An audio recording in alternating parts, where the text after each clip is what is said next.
Mesdames et messieurs, bonjour et bienvenue dans Chibiso Afrique. Cela fait quelques années que l'avènement des réseaux sociaux a bouleversé le monde de la mode, incitant ainsi les jeunes à le choisir comme profession. Entre rêve et réalité, ce choix s'avère peu rentable. Alors, immersion dans ce monde où la perfection physique est le maître mot. Un reportage de Chibiso Afrique, produit par Belbitson pour le compte de Isago.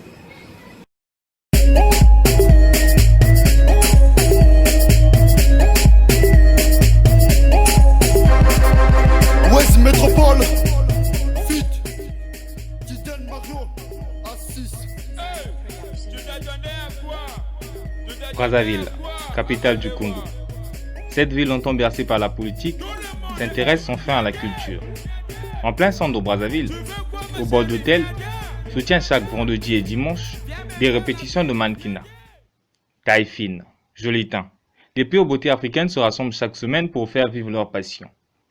Âgés entre 15 et 25 ans, ces jeunes sont sélectionnés selon leur taille. 1m70 pour les filles et 1m80 pour les hommes.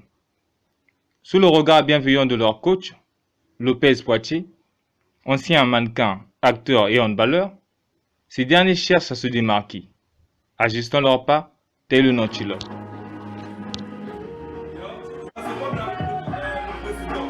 Mais outre leur passion, ces jeunes sont-ils payés? Ce métier est-il financièrement rentable? Le coach Lopez nous éclaircit. Je dirais financièrement, ça ne paye pas assez parce qu'au Congo, c'est dur d'essayer de joindre ces deux bouts. Mais d'une manière ou d'une autre, oui, ça paye. Comment vous faites pour motiver ces jeunes à venir tout le temps à la répétition, tout le temps apprendre? Parce que vous transmettez votre passion. Comment vous faites pour les motiver alors? Comment nous faisons? C'est comme on le dit, l'homme ne peut donner que ce qu'il a. Ce que nous avions reçu auprès de nos supérieurs, les gens qui nous ont formés, eux, ils nous ont donné cette communication, cette passion de venir aux répétitions. Et c'est la même chose que nous aujourd'hui. Moi aujourd'hui, je suis entraîneur des mannequins. C'est la même chose que je peux communiquer aux mannequins. Le vouloir, le travail, la volonté, l'amour. Parce que vous voyez, dans toute chose, si tu n'as pas l'amour, tu ne peux rien faire. Donc c'est l'amour et cette passion-là. Ces jeunes filles que vous voyez, ces jeunes garçons que vous voyez là, ce sont des garçons très motivés. Malgré qu'ils ne reçoivent rien en retour, ça je vous le dis, mais ce sont des garçons qui croient à l'avenir et des femmes qui croient à l'avenir.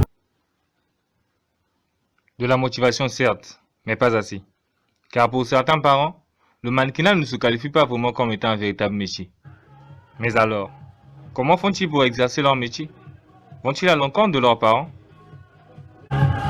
Que disent vos parents par rapport à tout ça?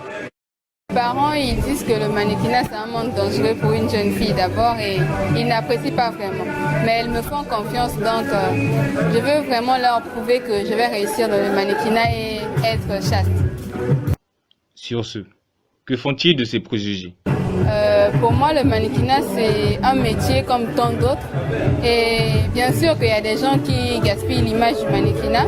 Il y en a aussi, il y a des putes qui font le mannequinat, mais avec notre agence, on va prouver le contraire. De l'espoir à revendre qui résume bien l'engouement dans ce secteur.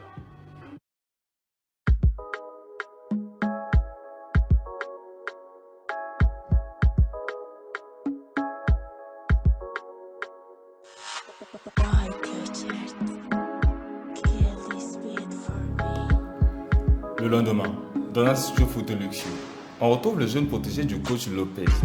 Ce dernier a été contacté pour la promotion d'une nouvelle marque de vêtements.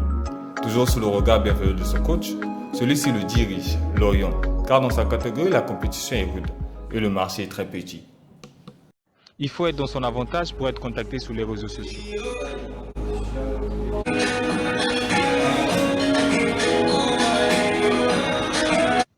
Pour cela, il faut le meilleur photographe.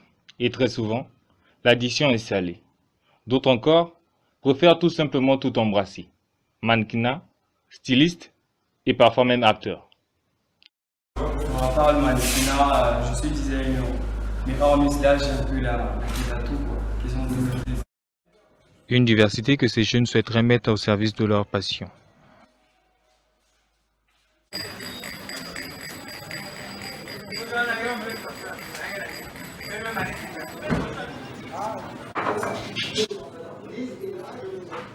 2 jours après, nous retrouvons dans son service Eden, au Loft Bar, où il est barman en compagnie de son ami Ndinga, qui est également mannequin. Un métier qui lui permet de vivre indépendamment du mannequinat.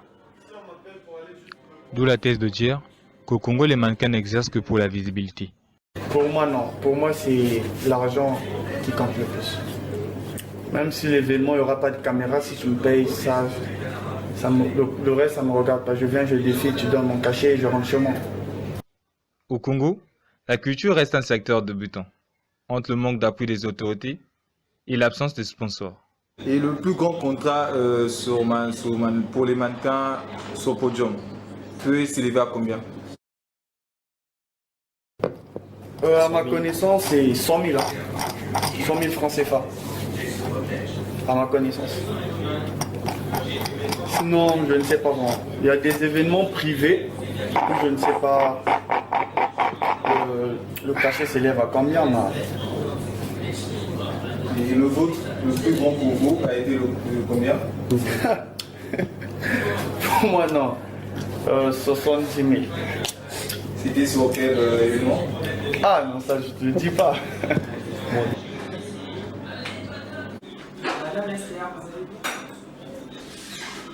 Une question taboue, synonyme de mensonge, car d'autres se font souvent escroquer par les agences. La base d'une agence, c'est les responsables. Et moi aujourd'hui, je dis qu'il y a des responsables qui sont qualifiés pour être vraiment responsables d'une agence parce qu'ils savent comment manager, comment former, comment placer leur modèle dans certains événements ou encore booker les mannequins dans des castings ou encore dans des publicités, des trucs comme ça. Mais il y a d'autres qui transforment cela en un business de vente. Du coup, quand tu commences à vendre tes mannequins ou encore commences à placer tes mannequins pour des deals hors mode, afin de vite gagner de l'argent, ça c'est faire faillir le nom en fait de ton agence ou encore le contexte de la mode. Et c'est ce qui arrive en ce moment dans certaines agences où encore les responsables se retrouvent dans des trucs un peu bizarres, un peu chelous quoi. Des vérités sanglantes qui détruisent le secteur du mannequinat.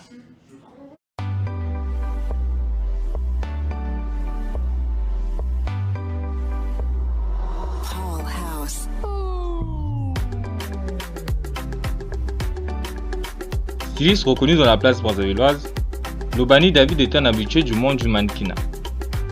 12 ans d'expérience qui met au service de la jeunesse.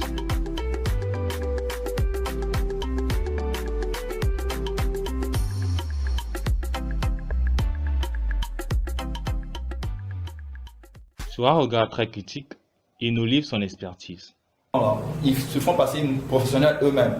Ils font peut-être 3 ou 6 mois ou bien 3 ou 4 mois dans une agence et ils quittent cette agence sans l'accord du coach, sans l'accord du manager et ils deviennent indépendants.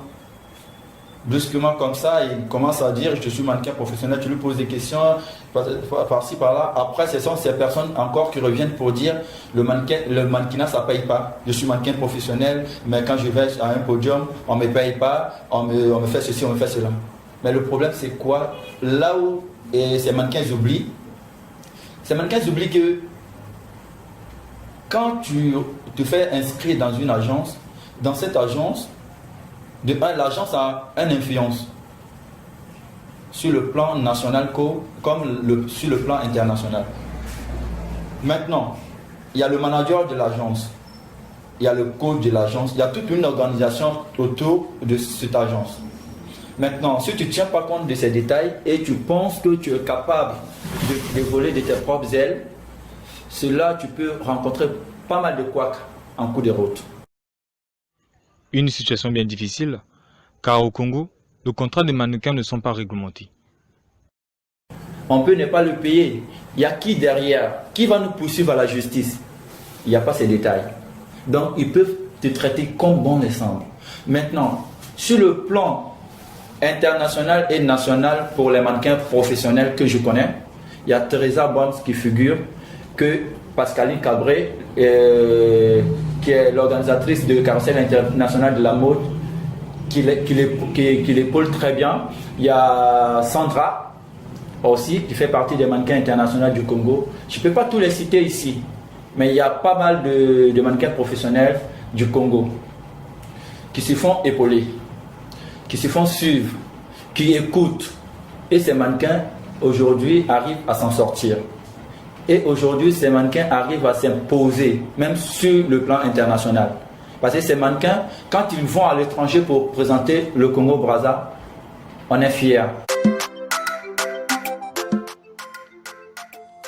Encore les dires de David, tout cela ne résumerait qu'à un manque de discipline, bien que d'autres trouvent des problèmes venant d'ailleurs.